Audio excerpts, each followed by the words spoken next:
We have a governor who wants to handcuff the police rather than handcuffing those who commit crimes. Aurora Mayor Richard Irvin brought his campaign for governor to Chicago today. He accused incumbent JB Pritzker of making the city's chronic street violence worse. Our political editor Mike Flannery has more.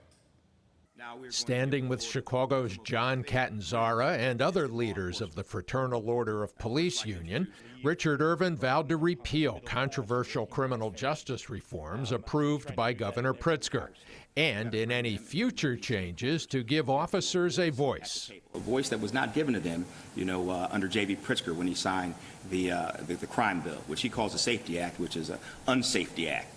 A spokeswoman for Pritzker noted that last year Irvin wrote a letter appearing to praise the new law, though Irvin disputes that. He says his record in Aurora shows violence can be reduced. I'm the mayor of a city, the second largest city in the state, who not long ago, that city was one of the most violent cities in the state of Illinois per capita.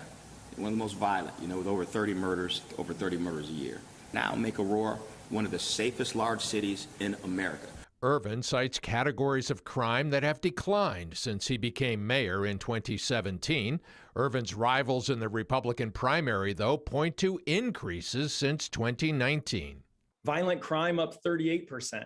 Those are the facts, and he has to be held accountable for his record.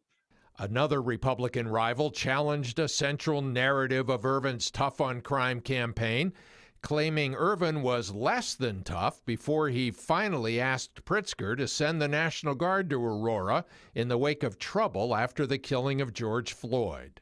He told the police to stand down whenever their streets were being looted and over 30 businesses were burned down, and that's nonsense, and we don't need any of that.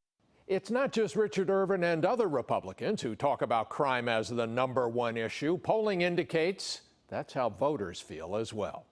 I'm political editor Mike Flannery.